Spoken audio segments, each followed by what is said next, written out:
Travel பண்ணி அம்மாவை 2 minutes தான் பார்த்தேன். பயங்கரமான ஷாக்ல இருக்கும்போது இப்படி அழுவணும்னு கூட தெரியல. சென்னையில சில வாரங்களுக்கு முன்னாடி நாகலட்சுமி என்ற ராஜி உயிரிழந்த விஷயம் தான் பலருக்குமே அதிர்ச்சி ஏற்படுத்தினுச்சு. அதுலயும் அவங்க 2 பசங்களும் இப்ப இன்டர்வியூ கொடுத்திருக்காங்க. அதை பார்த்த பலருமே கண்கலங்க வச்சிருக்கு.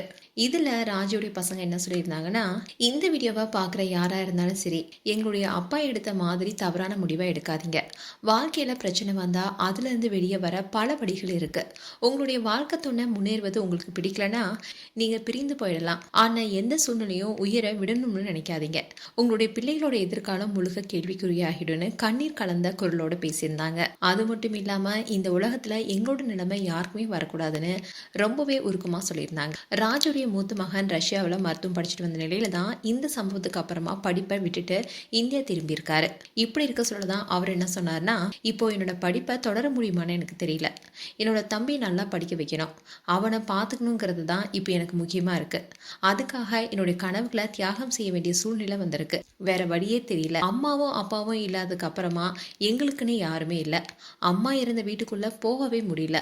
அந்த வீட்டை பார்த்தாலே ரொம்பவே கஷ்டமா இருக்கு. சாப்பிட கூட முடியாம நாங்க தவிக்கிறோம். அவங்க இருந்த வரைக்கும் எதை சாப்பிடணும் எதை சாப்பிடக்கூடாதுன்னு செஞ்சு தருவாங்க. ஆனா இப்போ பல நேரம் சாப்பாடு இல்லாம தவிக்கிறோன்னு ரொம்பவே கண்கலங்கி பேசியிருந்தாங்க. அதோட இன்னொரு விஷயத்தையும் சொல்லியிருந்தாரு. அதாவது அம்மாவை நம்பி இப்போ 40 குடும்பங்கள் இருக்காங்க. அந்த பிஸ்னஸை நாங்க தான் இப்போ கவனிக்கணும். ஜிப் அண்ட் கோன்னு பெயர் வச்சது நாங்க தான். அம்மா ஆரம்பத்துல சாதாரணமா பெயர் வச்சிருந்தாங்க. நாங்க தான் அதை கொஞ்சம் மாடனா மாத்தினோம். அதுக்கப்புறமா அம்மா பல புதிய பொருட்களை உருவாக்குனாங்க. இப்போ அவங்க இல்லை. ஆனா அந்த பொறுப்பை நாங்க தான் ஏற்கணும்னு சொல்லியிருந்தாரு.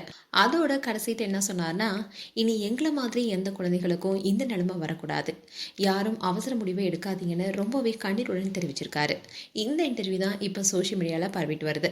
அண்ட் ஒரு குடும்ப பிரச்சனை இந்த முடிவுக்கு வந்திருக்கு. இதனால இந்த குழந்தைகள் மிகப்பெரிய பாதிப்புக்கு உண்டாகியிருக்காங்க.